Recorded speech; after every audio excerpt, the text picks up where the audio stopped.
Welcome to the meeting of January 31st, 2018. The day of a blue moon, and a blood moon, and a full moon, and a lunar eclipse. Woo-hoo. Gus, would you lead us in the pledge? I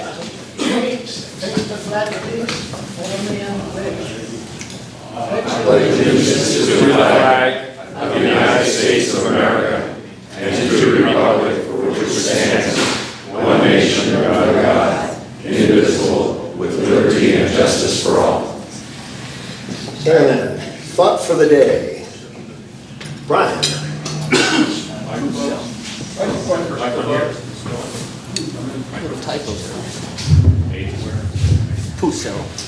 So this is in honor of our president who doesn't like science. It's a quote from Albert Einstein. Two things are infinite in the universe. Human stupidity. Two things are infinite. The universe and human stupidity. And I'm not sure about the universe.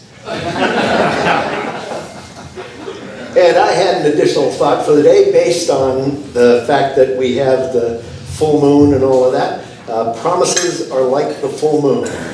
If they are not kept at once, they diminish day by day. Oh, yeah. Words to live by. Joe! Hey, Bill. Good turnout today, huh? Yeah, great We turnout. have a lunar eclipse today. Yeah? John, let's watch the moon. I'm sure. It's bad to be duck hunting because they go out and feed it now. Oh, what happens when the eclipse happens? Do they just kind of, they come back? Oh, man, something else. Anyway, Brother Bob's with us. It's a beautiful morning. What do you think? Yeah. Oh, it is. There's a bright golden haze on the meadow. There's a bright golden haze on the meadow. The corn is as high as an elephant's high. And it looks like it's climbing clear up to the sky. Oh, what a beautiful morning. Oh, what a beautiful day.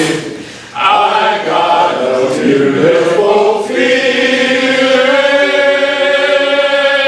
Everything's going my way. Say hello to somebody you like. Greet your neighbor.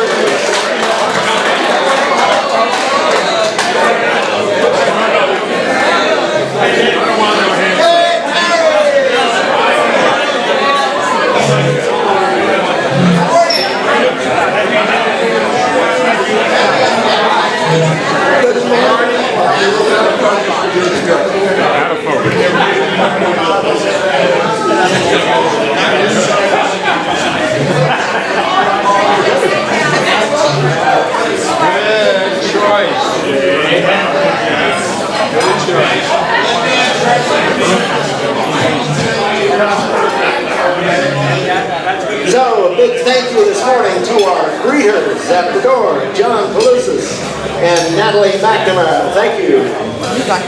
And to our today's mic team, Barbara and Bob Keyser. You guys are on the task. Now, visiting Rotarians. Do we have any visiting Rotarians today?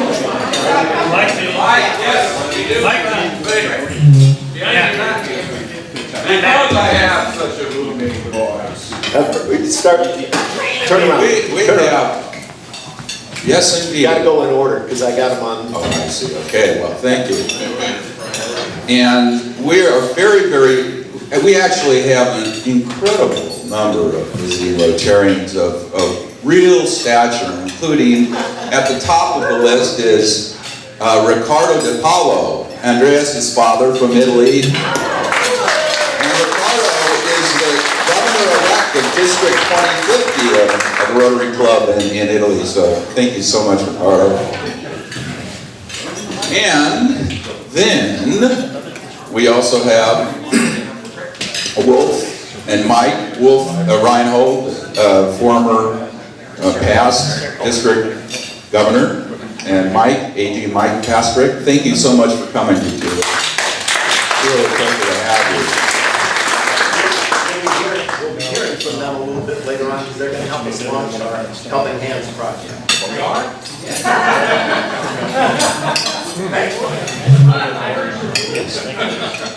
And of course, Bob and Peggy Rogers. Bob, our district governor, the great Bob Rogers.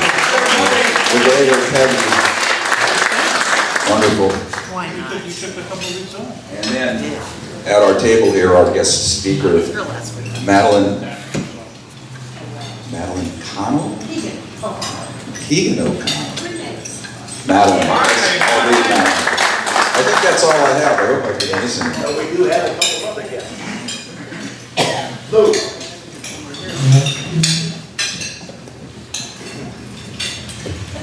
Not getting the same billing is as bad as our St. Jude and Andrea. And Naya Planty, our outbound exchange student the coming year, and we'll have a little bit more of a discussion of where she's going.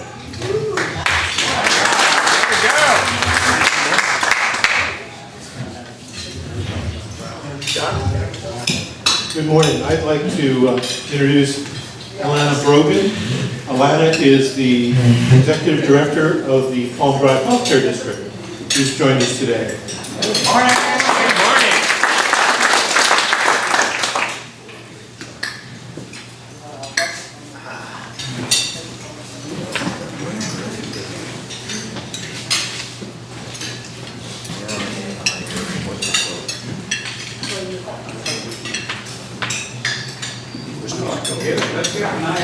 Starting. Before you starting, we hold off for a second. Okay. For those of you who don't know, our students, For those of you who don't know, our students that work at doing their outbound, where a deadline date was November 30th. Naya started early in last spring, contacting us. Through the summer, we had to wait until the application process opened. She was right on top. You want to hire her. She's right on top of things. If it's 4 in the morning and something came up, I'm sure she would then respond. But anyway, she did everything she could, and we still didn't get it completed until the day before the deadline date, because little things crop up. Anyway, Naya contacted us about wanting to go to an outbound exchange, and they have what they call the country reveal. They don't just send emails to tell you where you're going. They have a big party. All the outbounds and all the inbounds go, and they have an adventure. They did zip lining. They had 2 nights up in Healdsburg, and they go through this process by which they have cards for each student. They announce them one at a time. The current exchange students that are in from the other countries are there, and they come and greet them. They have flags, and unfortunately, this year, Naya was dead last. So everybody else is excited, and she's standing there. And this is a video I took at the moment when they start to reveal, and it's going to be, it drags out just for a few moments. But anyway, this is the reveal, Rick. This is the reveal. So instead of... And it was a long distance away. I could barely hear it even when I boosted it all the way on my own computer. So I'll let Diane hear it. Okay, so at first he started, when I walked up, he started talking about how there was like multi-districts and for like mine, but he didn't say where I was going yet. And so he like gave me the envelope, and he was like, "Okay, are you ready to open this?" And I was like, "Yeah." And then so I started opening it. I was like, "Oh my gosh, I'm going to Argentina and Paraguay." I'm going to go. And then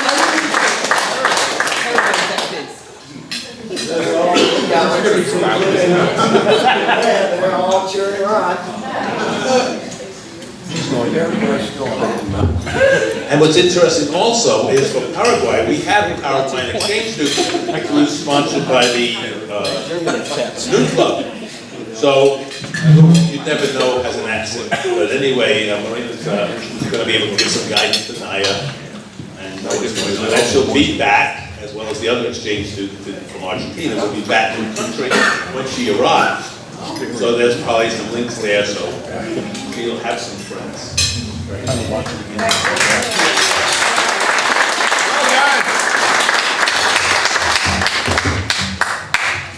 We have a Rotary Foundation presentation, but first, I would like to invite Ricardo up, and he has a banner for us. Good morning to you. First of all, the first thing that I will say is sorry for my English. I will try to do my best. First of all, I will say thank you. Thank you to you for all what you done for my son. Your club is really fantastic. My son is really happy to be here. And I was now here 3 days. And I understand why he is happy. Sebastopol is a great city, with great person. I meet David. I want to say thank you to David for all what he do for my son. Really, really thank you to Susan too, and to the parents, the host family. Really is so important for me as father to see, but not only as father, as governor elected too, because I see what Rotary is. You are really Rotary. I was in San Diego now 10 days. I see the governor, past governor, you know what is San Diego. It is a moment where you can see what Rotary really is. It's not just a global, local organization, it's an international organization. And this is an example. Rotary Youth Change is the demonstration that Rotary is in all around the world. Rotary is really a strong organization, and that's important to go further with such things like Rotary Youth Change or other.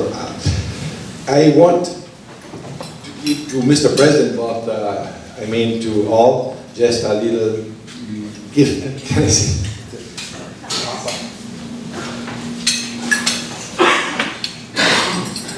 It's not so much, and I beg pardon of our governors. This is the new motto, international motto for our president. Is the flag that we receive in San Diego. Be inspiration. I meet Barbara Manuel. She's the elected. She will talk to you much more than I did now. It's better. And it's from Italy. This is from Rotary Italy for President.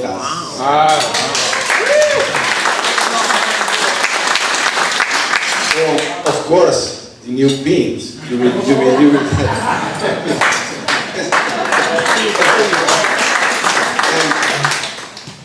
Just is a pen of my district. Okay, that was and really thank you to you all for what you are doing. I'm really so grateful to you. Thank you.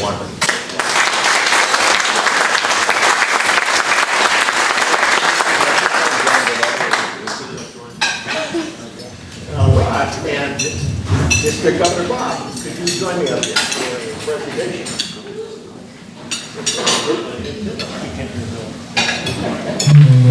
We talk every week about things we love about Rotary, and one that doesn't get mentioned, but I think is at the top of the list, is you meet the best people in your town. Exhibit 1, Wayne Britton.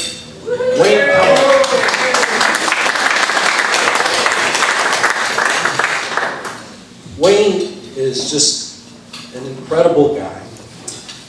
He works with the Makers Program at Brookhaven School. He works with the gardeners in Santa Rosa and brings us heirloom tomatoes every year. He sings. There's not much he doesn't do. Somewhere in there, he's a chemist. And he's also about to receive his Paul Harris +4. That means there's 4 little chips of blue glass on his pin. And I'm delighted that we have our district governor here to do the honors. Congratulations. What I tell a lot of folks is that it's been said that every $250 that a Rotarian donates to the Paul Harris Foundation, that a life is saved. So Paul Harris +4, 5 times 4 is 20 lives. So for that, I thank you. And foundation, thank you for it. Can I have a hug?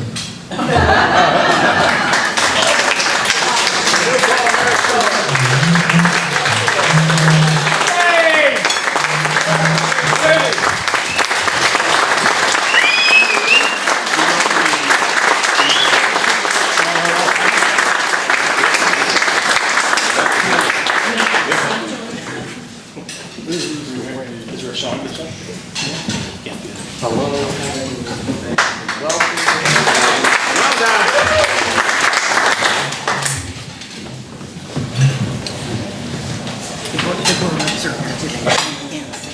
So I actually changed ties in the middle of screen here, and instead of having that one, which I will see later, I've got this one, which is, anybody guess this one? Not gonna take a lot of time. This is Norwegian wood. Once I had a girl, I say she had climbed up in the bathtub and drank wine and all that stuff for us. What is it? What is it? Norwegian wood. What's that tape? What happened? You killed my mic. No, you're on, Bill. Maybe the battery died. Let's check it out. It's been that kind of meeting. Okay, well, I'll speak up then. There you go. I don't need this thing anyway. So, Patrick, would you come up and introduce our guests, and we can talk a little about Helping Hands. By the way, what do you think about logo for Helping Hands?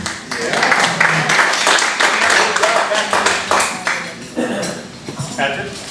I gotta lay. I gotta go. Okay. Thank you. So, you're in real trouble, Pat. You are in trouble. For the green light. Good morning. Something's working here. It's a pleasure this morning to ask that the last year's district governor, Wolf Reinhold, and his assistant governor, Mike Pastrick, come up here and help me introduce the newest program for our club.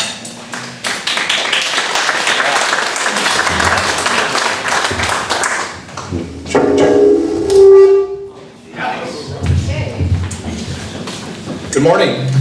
Thank you very much for the invitation, Patrick and Bill. I was originally contacted about doing a little spiel about the program, but Wolf is really the one that started this off, him and his wife Paula at our club. So I invited Wolf, and Bill and Patrick were more than happy to have Wolf come. So I'd like to turn it over to Wolf and talk a little bit about how we got this thing going and what it meant to our club, and then I'll talk a little bit about my experiences with Helping Hands. Sounds good, thanks, Mike. So maybe a little plug for, it'll be Barb's district training assembly, but the value of a district training assembly, you never know. Several years ago, Paula, who's Rotarian with Road Marketati, and we went to the district training assembly. We each went to our separate classes, and during one of the breaks in one of the hallways, she hears a Rotarian, doesn't even know where from, but here's a Rotarian talk about a project in the East Bay where they were helping seniors.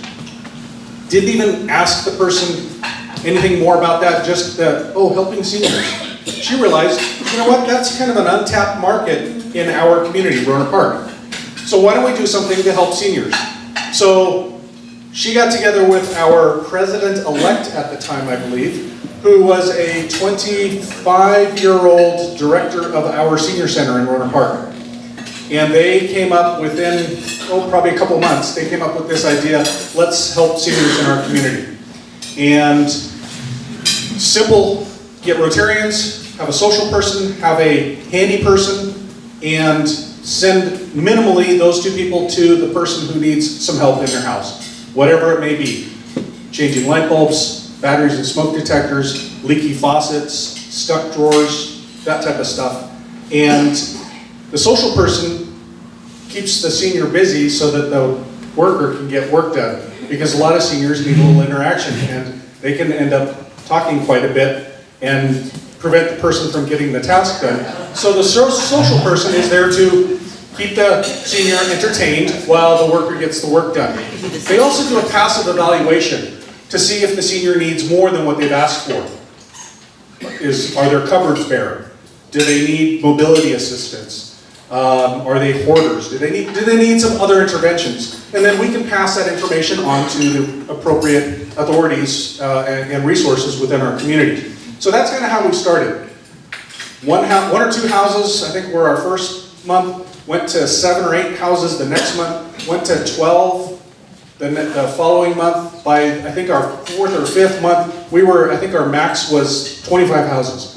And we had a huge volunteer base. We started, and so this is one thing I want to let you know is, as you put this program together, if you haven't done so already, get partners.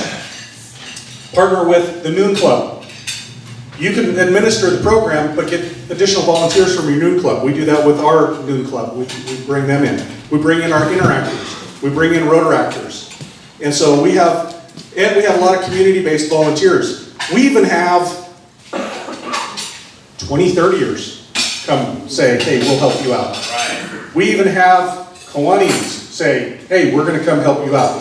Because it touches their heart, right? You heard my story when I was here for the governor visit of how those things can touch your heart. So it's a program that really works well, and you do what you can. If you only have 5 volunteers, you cut back the program. If you have 20 or 30, you can offer more, and it's going to ebb and flow throughout the years as you put this program together. So build those partnerships. Build partnerships with your hardware stores, where you can maybe get some resources, get some discounts, get some materials donated. Our program, we put 0 club dollars in. It is totally self-funded by our partners and by even the clients. You're going to have some seniors that have means. They're going to want to pay you for what you're doing. We don't take payment, but we tell them, if you want to donate to the program, we will use your funds to help a senior who doesn't have means. And then they go, oh wow, it's like paying forward. It's exactly what it is. So our program is completely self-funded by the participants and by our partners. So, before and after, we do some cleanup projects like this. I've already told Patrick, you gotta be careful not to become a cleaning service or a yard maintenance service. Right? Because you will get those that will keep asking you to come back and do that stuff. We'll do the initial knockdown for when it's become so overwhelming that they don't know what to do. We'll come in and do the major cleaning so that they can hire a cleaning service to maintain them. We, go and knock down yards that are totally overgrown, and then they can hire a landscaper to maintain them. We don't do that. So you have to watch that. There'll be those that will take advantage of you. And you'll also have some of the clients that they do call you back routinely, but what we've now said is, if you're on our list, and we've helped you in the past, even if it's just one time, and we have a new client that hasn't used our services, and we're low on volunteers, we're going to defer you to another month, and we're going to take care of the new client first. And they're generally okay with that. So Patrick knows he can call me or Mike as you kind of navigate this and you run into obstacles. Give us a call. We've probably seen it. We've been there, done that. We can advise you. It's great to have another club on board. I think you joined the Windsor Club and the Santa Rosa East Club who do this pretty routinely. Valley of the Moon does a little bit. Petaluma does a little different version of it. But we do have several clubs that are helping seniors. It is certainly an untapped opportunity in our communities. Okay, and a couple of experiences. So when you go into a senior's home or property, be prepared for whatever's going to come up. I've gone into homes where, as Wolf said, there are hoarders. I mean, where you can literally walk through a trail of stuff this high to get to do what you got to do. Maybe hook up a sink that the drain isn't draining into the sewage system, it's draining into the floor. You know, you'll see it all. We've gone to places where a house is alongside a fence, the property line, maybe 10 feet of space there on the property line, and it's overgrown with blackberry bushes. And one day we spent a good 4 hours clearing blackberry bushes from here to the corner by about 15 foot of width and way over up onto the roof of the house. So that's where Wolf's getting involved with the yard work. So we mitigated the blackberry bushes, took them out of there and salted them down so they hopefully wouldn't grow back. But a lot of different things that you'll see going in. Just kind of absorb it all. Don't go, wow, you know. And remember, you know, one person's treasure is another person's trash, and the other way around. So non-judgmental, we're there to help them. We give them resources. I mentioned to Patrick, probably one of the most gratifying homes that we had early on was a house that was completely overgrown with, it was a jungle. And lady by herself, the roof was falling apart. And so Rebuilding Together was actually going to come in and re-roof her house, but they couldn't get at the roof because it was so overgrown. So they contacted us and said, hey, could you guys knock down the yard so that we can get to the roof? Sure. For some of these big projects, it's good to send somebody in advance to see what you're going to need to do. So I went out and, okay, sure enough, this is a jungle. I'm going to need to dedicate at least 10 volunteers to this.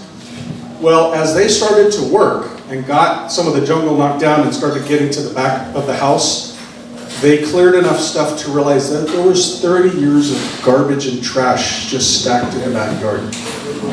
We ended up taking, I think, 3 or 4 pickup truck with a trailer attached stuff to the dumps. It took a while. All the other teams that we had working, when they finished, they came and joined us. We probably ended up having 35, maybe 40 volunteers towards the end of the day to work all this down. We knocked everything down, we got it all cleaned up. The lady was beside herself in what we had accomplished that day.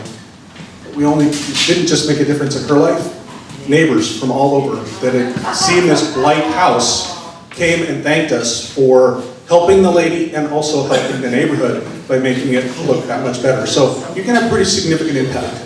Yes? Did you find a need to do any training programs of the volunteers themselves? I mean, like, I wouldn't know how to fix a leaky faucet if my life depended on it. So that's where you have to survey your club.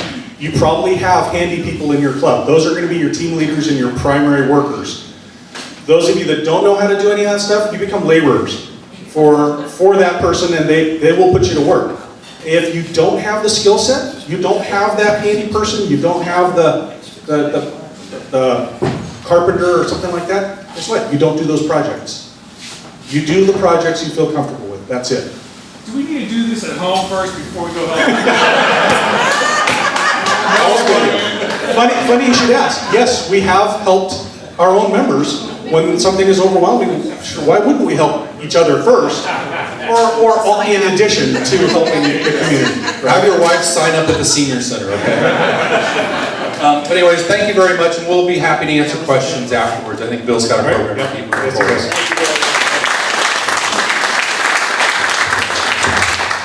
Just briefly, Patrick has been down there and been with Catawba Park, and he put together a list with their help on several things that we can do, and so we'll roll that out a little bit later on.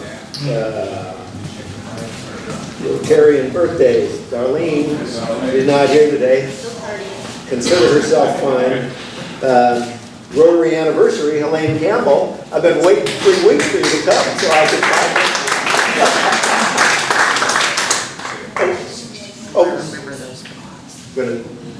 Hi, just want a quick interruption, just to say, my friends, we're embarking on a new adventure here in the club, and it's direct support and service to our own community members. And I'm going to tap some people on the shoulders and ask them directly about participation in this program.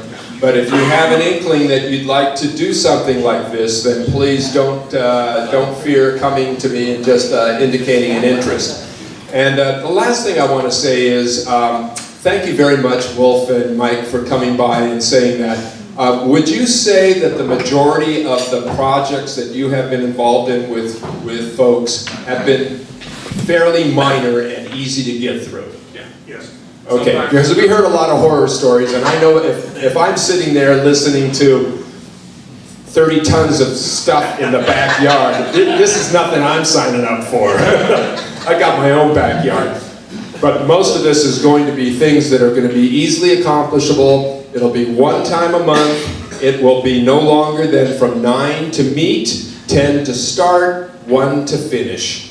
So one Saturday, the third Saturday, and we're going to be joining the other Rotary clubs that already have an ongoing helping hands aspect. So we're franchising. That's what we're up to. Yeah. Yeah, a lot of times you're out of there in an hour, hour and a half, or less, but the takeaway is what you feel in your heart after you've helped a person that doesn't have the means or the capability of helping themselves, and it just feels great. We're running out of time here, so we're going to roll on through some of the appreciation. John, I had you down on the list. We'll get you next time. So just quick announcements. Today is Madeline speaking to us on domestic violence. First Friday, Linda. Here I am. Yes. Rialto Theater, the new movies came out. I'll send an email out today. The idea is pick the movie of your choice, but we'll all get together for happy hour on the third floor, wine, beer. I'm coming. And time? I'm going to say 5:30. 5:30, okay. Yeah, because that So will we're- be ahead of the movies. So just double. Yeah, because we're doing actual First Friday, and then of course on Sunday we're doing a Super Bowl party here. One additional thing for the Super Bowl party: there is no admission fee or anything like that. However, we're encouraging everyone to bring a can of soup or some kind of foodstuffs, and we will donate that to the food pantry. So it's Super Bowl. You can bring a can of soup. S-O-U-P-E-R, bowl. Okay. Quickly, Bob? Crab feed time. Oh, We have that's why tickets it's here. here. I'll be brief. They're $70 each, February 10th. That's why he brings back. We have two seatings, 5 o'clock or 7 o'clock. It's all the crab you can eat, all the wine you can drink, all of the salad you can, it's a good time. You guys have been there before, so if anybody is interested, have tickets here. I have my tickets. See you at 5. Thank you. Okay. Matt, just Yeah, so 15 seconds. speaking of a party, speaking of raising a little bit of money, Rites of Spring, our Equinox Ball, March 23rd. We have the Jazz Funk Phenom Will Blades, a downbeat pole winner, coming to play for us. We're going to have a little bit of cabaret theater. We're going to have fun. We're going to drink. We're going to dine. We're going to make a little bit of money. So hope you can all make it.